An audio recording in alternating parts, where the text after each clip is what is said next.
Morning, everyone. Good morning, Rabbi. We are learning Mishna Rosh Hashanah, Perek Daled, chapter 4, Mishna Zai, Mishna 7. Before we begin, Day of Learning has been sponsored by Annette Bornstein for the yard site of her mother, Yantalea Bas Moshe, the Shavar Shabbat Aliyah. Amen. Amen. Okay. Ha'ayva lefnei ha'teva, b'yom tov shel Rosh Hashanah.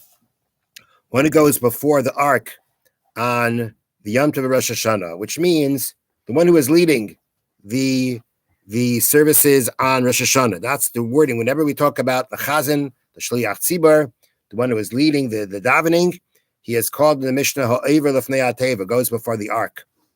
The one who does that on Rosh Hashanah. Hasheni, the second one, the second leader. The second leader means, who's the first leader? Person who leads Shachris. The second leader is the one who leads Musaf. So Hasheni, the second one, Maskia, he's the one who causes the blowing to happen. Meaning the blowing of the shofar takes place by Musaf. Not by Shachris, but by Musaf. B'shahas ha'halel, and at the time of Halal, meaning when Halal is recited, which is not on Rosh Hashanah, but on other Yom Tovim, other holidays where Halal is recited, Harishon Makres HaHalal. It is the first one, the first leader, the first and leading Shachris who leads the recitation of Halal. So the point of this Mishnah is like this, that on Rosh Hashanah, we blow the shofar by Musaf, not by Shachris. When it comes to Halal, we say Halal by Shachris and not by Musaf. Okay? Now, there is a very interesting explanation to all of this. Okay? And that is, number one, the fact that the Mishnah talks about the first one and the second one. The first one being the person leading Shachris, the second one being the person who leads Musaf. It shows you that it was customary not to have the same person doing both. Just an interesting thing, I'm sure there have been people in this world who have done everything from beginning to end.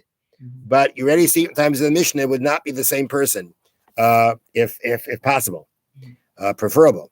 Now, let me read to you here from the bottom. The original practice was to blow the shofar and recite the blessings of Malchus, Zechrenis, and Shofris during Shachris. That was the original practice. It was to do it during Shachris. Because think about it. Why should Musaf be longer than Shachris? Because that's the way it is. Who says? Right? Who says? We're so used to it that way. But who says Musaf has to be the long one? Maybe Shachris should be the long one? And the answer and the truth is that Shachris originally was the one that was longer and they blew shofar. Why? Because we have a principle called Zerizim Makdimin Lemitzvahs. Those who are eager to perform a mitzvah do it as soon as they can, right? So therefore, when should you blow shofar? As soon as you can. So and shofar is supposed to be blown together with the sections of the verses of Hashem's kingship and remembrance and shofar. All right, so do it at Shachris. That's when it used to be done. The custom of blowing the shofar during Musaf began in a time of religious persecution.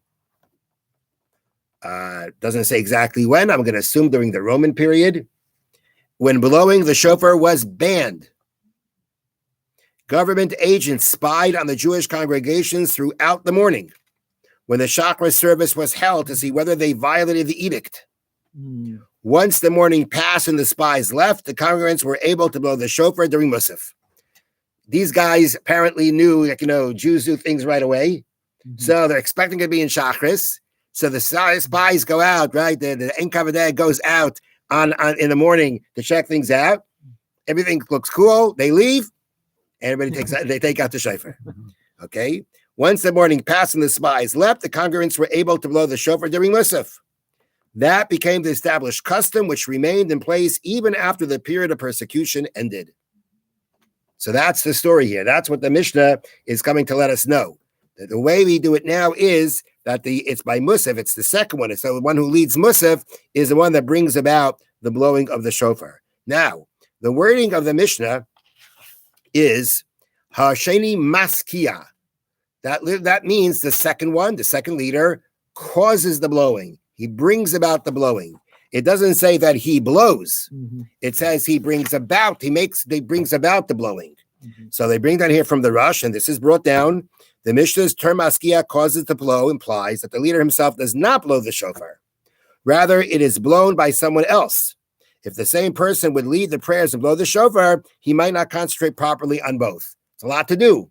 So the truth is, this is brought down in halacha. You should not have the same person blowing both. But you know what? Sometimes there's no choice. And there's no isser to it. It's brought this the way it should be done. But it needs to be done this way. That's the way it's done. Mm-hmm. We had years when we had a couple of years when we did that. This is talking about confusion because the blowing was during Shemona Esrei. At least during Chazaras Hashatz, at least during the repetition. I think it was during Yeah, we're talking. The discussion now is the blowing during the Shemona Esrei. Yeah. Okay.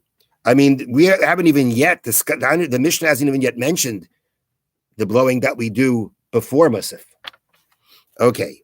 All right. So that's the shofar. When it comes to Hallel, on the other hand, Hallel, we do it by Shachris.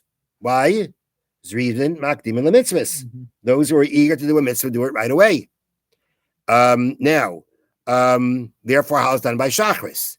Hallel is not done. Now, the wording of the Mishnah is Ubeshahasa Hallel, and at the time of Hallel. It doesn't say, Hasheni Makri, like it says by it doesn't say Ubeshasa, it does say Harisha, it says Harishan Makris Hallel. Bishasa Hallel, at the time of Hallel. Not doesn't just say Hallel. That's because there is no Hallel in Rosh Hashanah or Yom Kippur. And the Gemara says the reason for that is on these days when Hashem is sitting in judgment and the books of life and that are open before him, it is inappropriate to sing the joyous song of Hallel. Therefore, no Hallel in Rosh Hashanah Yom Kippur. Therefore, it says Ubeshasa Hallel. When Hallel is said, the halacha is that it's the first one who leads the reading of the Hallel. And again, that is because those who are eager to do a mitzvah do it right away. Have a wonderful day. Good Chodesh Tov. So we have cases